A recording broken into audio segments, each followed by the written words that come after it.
누구세요? 누구냐? 뭐냐 넌? 너 누구냐? 누구냐고 너. 아니 너 누구냐고 야! 아저씨는 누구세요? Halo para penikmat film. Apa kabar kalian semua? Pastinya baik-baik saja kan? Kembali lagi di channel Sore Senja. Semoga kalian menikmati video-video kami dan selamat menonton.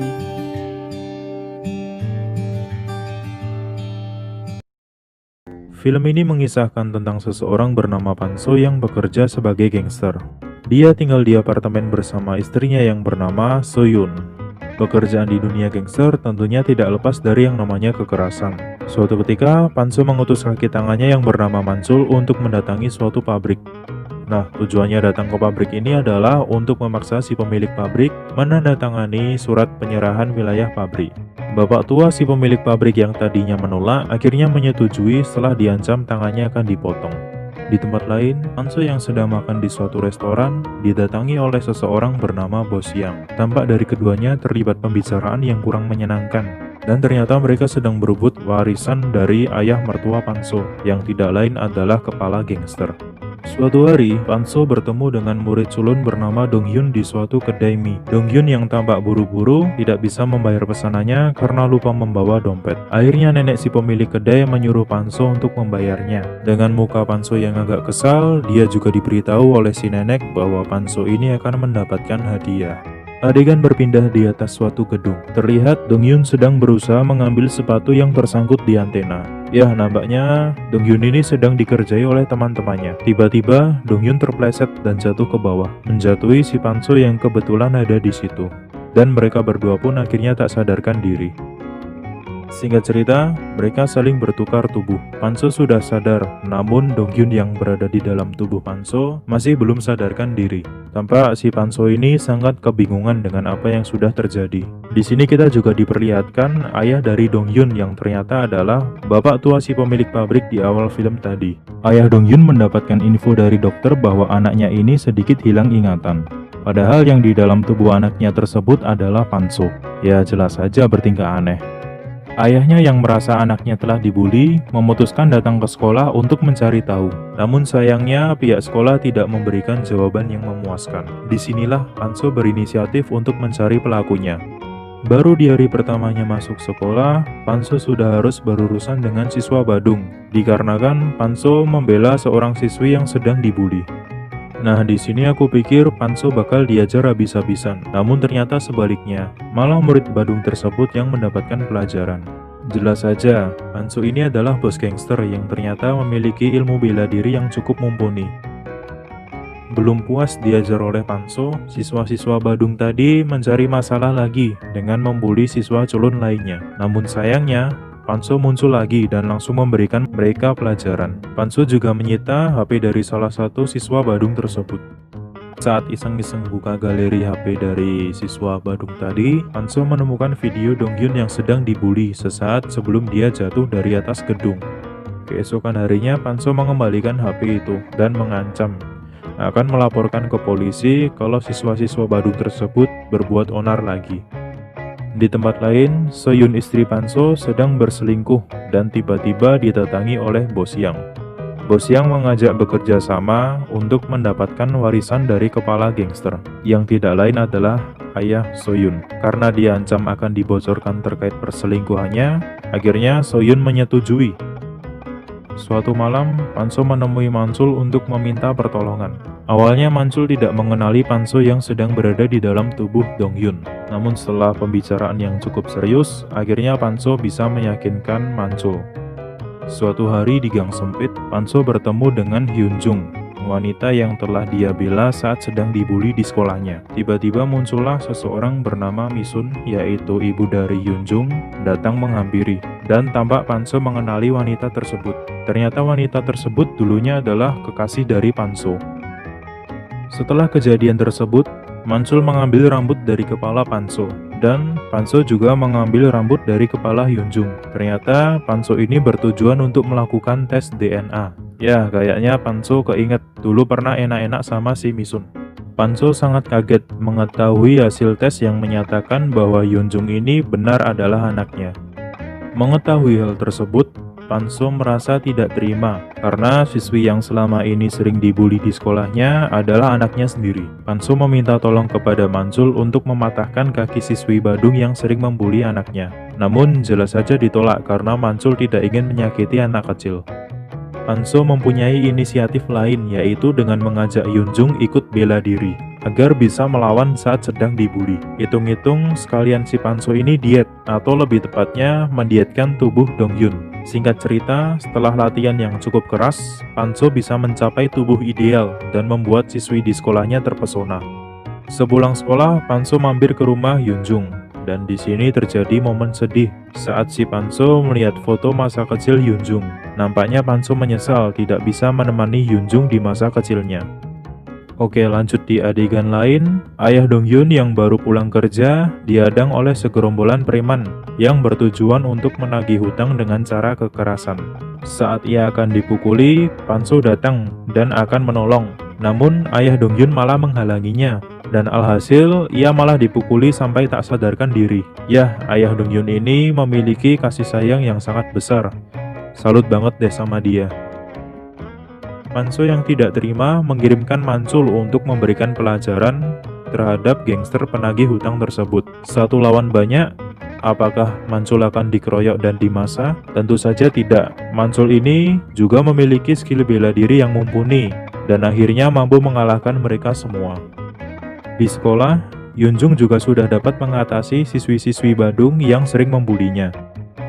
Adegan berpindah lagi di kedai Misun. Tampak Panso terlibat perkelahian dengan kumpulan bapak-bapak RT yang sedang mabuk karena mereka telah menggoda Misun.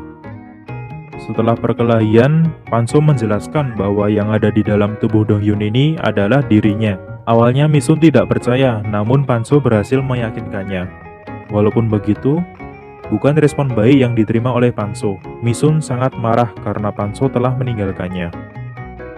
Sepulang sekolah, Yunjung diajak datang ke pesta oleh fuckboy di sekolahnya.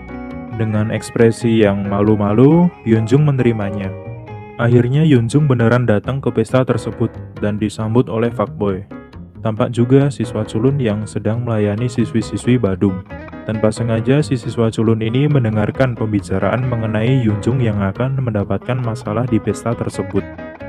Sedangkan Panso tidak datang ke pesta menemani Yunjung karena dia ada janji bertemu dengan Misun di suatu kafe. Lagi-lagi Panso meminta maaf akan masa lalunya, namun Misun masih marah dan tidak memaafkannya. Saat Misun akan pergi, Panso menahannya dan mereka berciuman. Orang-orang di kafe pada melongo dong, ciuman masih nggak mempan. Misun tetap berusaha untuk pergi. Saat Panso hendak menahannya lagi, tiba-tiba dia ditelepon oleh si culun yang menginfokan bahwa putrinya si Yunjung ini akan mendapatkan masalah di pesta tersebut. Mengetahui hal itu, Panso langsung bergegas menuju ke tempat pesta. Benar saja, Yunjung mendapatkan perlakuan yang kurang mengenakkan. Dia dipaksa meminum segelas ciu murni, namun dia menolak. Alhasil dia dikerjain di situ. Untungnya tak lama kemudian Panso datang untuk menjemput Yunjung. Saat hendak pergi, Panso ditahan dan lagi-lagi terjadilah perkelahian. Cukup mudah bagi Panso untuk mengalahkan mereka semua. Oke, kembali lagi ke dunia gangster. Panso bertemu dengan Mancul di suatu tempat, dan Panso mendengar berita bahwa istrinya bersekongkol dengan bos Yang. Akhirnya Panso meminta pertolongan Mancul untuk mengirimkan surat kepada ayah mertuanya. Yunjung yang semakin hari semakin dekat dengan Panso, mulai merasakan jatuh cinta dan mengungkapkannya kepada Panso. Jelas saja ditolak, ia kali pacaran sama anak sendiri. Di suatu malam, bos Yang berada di kamar di tempat tubuh Panso dirawat. Dia berencana melakukan pembunuhan, namun Dongyun yang berada di dalam tubuh Panso tiba-tiba terbangun. Bos Yang kaget melihat hal tersebut dan akhirnya terjatuh lalu tak sadarkan diri. Dongyun pulang ke rumah dan merengek ke ayahnya dikarenakan dia berada di dalam tubuh Om-Om. Jelas ayahnya pun kaget dan kebingungan. Tak lama kemudian Panso datang dan menjelaskan semuanya. Panso juga meminta tolong kepada Dongyun untuk membantunya memperbaiki hubungan dengan Misun. Keesokan harinya, Panso datang bersama Dongyun ke kedai Misun. Saat mereka sedang asik mengobrol, tiba-tiba didatangi oleh bos Yang bersama anak buahnya. Yah, lagi-lagi Panso terlibat perkelahian. Awalnya Panso nampak bisa mengungguli musuhnya, namun Bos Yang berbuat curang dengan memukul kepala Panso dari belakang yang akhirnya Panso terpojok. Di sini Bos Yang tidak mengetahui bahwa yang dia sandra itu adalah Panso yang berada di dalam tubuh murid SMA. Ya emang cuma orang terdekat aja sih yang tahu. Doi taunya Panso sedang ngumpet di dalam dapur dan menyuruhnya untuk keluar. Tiba-tiba Misun keluar dengan mengancam akan meledakkan tabung gas yang bisa membunuh mereka semua. Karena nggak mau mati konyol, akhirnya Bos Yang menyerah dan pergi. Lagi-lagi di sini terjadi adegan yang sedih. Misun mendekati tubuh asli Panso.